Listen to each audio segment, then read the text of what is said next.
Hello everyone, it's DA here with your Anthem coverage. A while back, we talked about AFK players being kicked from a squad and being able to rejoin your squad if you were kicked. So today we have something that falls in the line of those things in terms of Anthem development. This one is going to be about player tethering. So what is player tethering? Because a lot of people might confuse it with rubber banding or not know what it actually means. Well, tethering is basically a code design that stops players in your party from being able to complete every single objective before you get there. It's like a checkpoint buffer. It doesn't freeze your game or anything, but whenever you're playing in a squad, tethering is going to be important in terms of Anthem's design. It just makes sure that your whole squad is in close proximity before the next instance kicks in. If you've ever played games like Destiny, you will often have players that will run ahead of everyone, and by the time you look up, they're in the boss room. The way Destiny goes around that is that it teleports you to that checkpoint. So that is one of the things that you will see in Destiny, but I don't know what they're going to use to bypass that when it comes to games like Anthem. What are the good and bad things about the tethering system?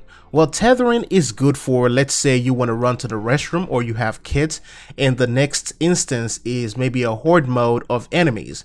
This gives you a chance to return and join your squad before the onslaught begins.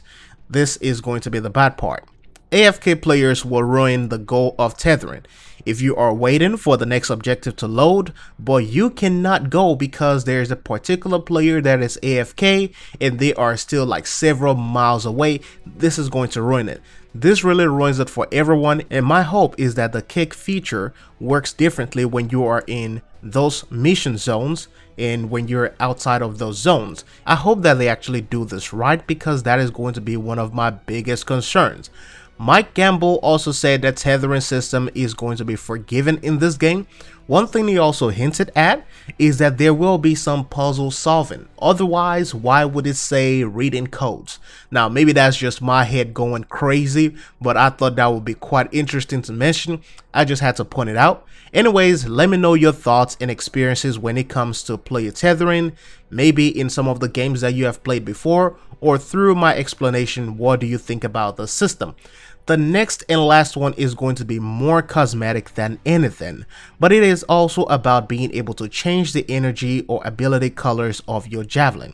A lot of you have been asking me about this for a while now. In the past, I asked the developers if we could change the color of our visors, and in addition to that, can we also change the color of the javelin abilities? The devs said not at launch, but they liked the idea.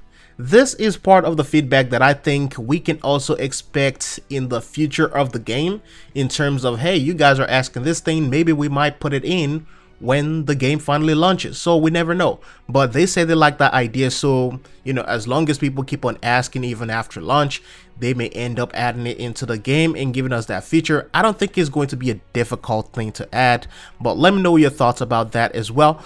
That is going to be it for this Anthem info. Thanks for watching. Hope you find it informative. Hope you enjoyed as well.